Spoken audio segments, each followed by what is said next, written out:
Isang paalala, ang video na ito ay ayon lamang sa aking sariling pananaliksik. Hindi ko nais na pilitin ang sino man na maniwala sa videong inyong matutunghayan. Kung hindi kayo kumbinsido sa mga impormasyon at taliwas ang inyong paniniwala sa kaalamang aking ilalahad, maaari kayong gumawa ng sarili ninyong pagsisiyasat para sa inyong kakontentuhan. Ang videong ito ay gabay lamang sa mas malalim na kaalaman at pag-intindi at hindi gawa ng isang profesional. Naniniwala ako na malaya tayong magbigay ng opinyon at suhestyon bilang malayang mamamayan ng Pilipinas. Maraming salamat po. Philippines is provoking activities here and that we are creating trouble in the South China Sea, stated by the Chinese Ministry of Foreign Affairs.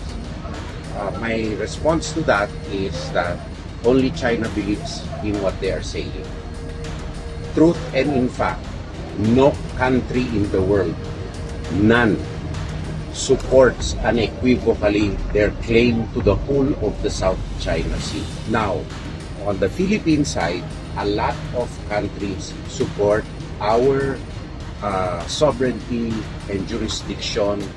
Ang ating militar ay kasalukuyan ng mayroong Community Defense Center sa rehiyon ng Batanes. Pero bakit nga ba kailangang doblehin pa ng ating militar ang kanilang sundalo sa naturang lugar at marami ngayong mga mamamayan ng Batanes ang nais na maging mga reservists?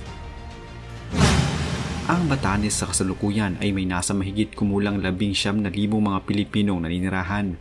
Ayon ito mismo sa Philippine Statistics Authority. Nasa 376 na kilometro ang layo nito mula sa bansang Taiwan. Sa katunayan, sa lapit nito ay halos matatanaw mo na ang ilang bahagi ng isla ng Taiwan mula sa Batanes. Sa ngayon ay pinatututukan na rin ng Defense Department ng Pilipinas ang karagdagang mga sundalo sa bahaging ito ng ating bansa. Ang Batanes kasi ang pinakamalapit sa Taiwan na kung saan may banta ng pananakop sa bansang China. Ang Batanes ay ang pinakahilagang teritoryo ng Pilipinas. Sa pagsilip dito ni Secretary Gibo Chodoro mula sa Department of National Defense, kailangan naman ng dagdagan ng mga sundalo maging ang mga infrastruktura sa isla na may tuturing na dulo ng Pilipinas sa north baseline ng ating bansa. Ang Batanes din ang pinakamalapit na bahagi ng Pilipinas sa Taiwan kung saan mataas ang tensyon dulot ng bantang pananakop ng bansang China. Subalit hindi pa man nangyayari ang mga planong ito ng Pilipinas, muli na namang nagpasaring ang China na maghinay-hinay umano ang Pilipinas sa mga nagiging aksyon nito na maaari nating pagsisihan sa huli. Pero ayon sa ating mga opisyales, ang pagdaragdag natin ng ating mga sundalo sa Batanes ay sariling desisyon ng ating bansa at wala ditong pakialam ang bansang China. But it is not our fault. We are not the ones encroaching on the exclusive economic zone of another country. The encroacher has a vast area of sea. And if they ask us to meet them halfway when they have already eaten 3/4 of the way into our exclusive economic zone, where is the fairness in that? Who's fooling who? Dahil sa mga nagaganap na aksyon na ito sa Batanes, marami ngayong mga mamamayan ng isla ang nais na maging sundalo. Marami sa mga residente ng Batanes ang nagsasabi na ito na ang kanilang pagkakataon upang kahit paano ay makatulong sila sa pagkamit ng kapayapaan sa ating bansa. Subalit mayroon din namang mga residente ang nagsasabi na ang tila pagkakadawit na ito ng Batanes sa iringan ng China, Taiwan at Pilipinas ay maaaring maging dahilan sa pagkawala ng katahimikan sa payapa at maayos nilang isla. Nandito po tayo ngayon sa isla ng Mabunis sa probinsya po ng Batanes. Ito po yung pinakadulo na isla po ng Pilipinas sa norteng parte ng ating bansa. At makikita nyo po sa likod yung bandila ng Pilipinas. At itinayo po natin dito para ipakita na itong isla na ito ay pagmamay-ari ng Pilipinas. Ang inisyatibo ng mga taga-Batanes na maging sundalo ay isang pagpapatunay lamang na ang mga lokal na residente nito ay handa ding ipagtanggol ang kanilang nasasakupan.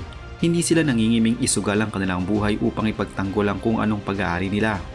Malaki ang potensyal ng mga lokal na residente na maging epektibo ang kanilang pagnanais dahil na din sa kanilang partikular na islang ito ng Pilipinas. Dito sila nabuhay at maaaring para sa kanila ay handa din silang dito mamatay para sa kanilang minamahal na isla. Samantala, para sa ating kaalaman sa kasaysayan, Alam niyo ba na maging sa Batanes ay nais na din palang magtayo ng base militar ng bansang Estados Unidos? 32 taon matapos mahinto ang operasyon ng hukbong pangdagat ng Amerika sa Pilipinas, ang tensyon sa pagitan ng China at ng Pilipinas dahil sa pinag-aagawang mga teritoryo sa South China Sea ay tila nagiging malaking dahilan ng mga usapin at diskusyon tungkol sa posibilidad ng pagbabalik ng hukbong pangdagat ng Amerika sa Pilipinas.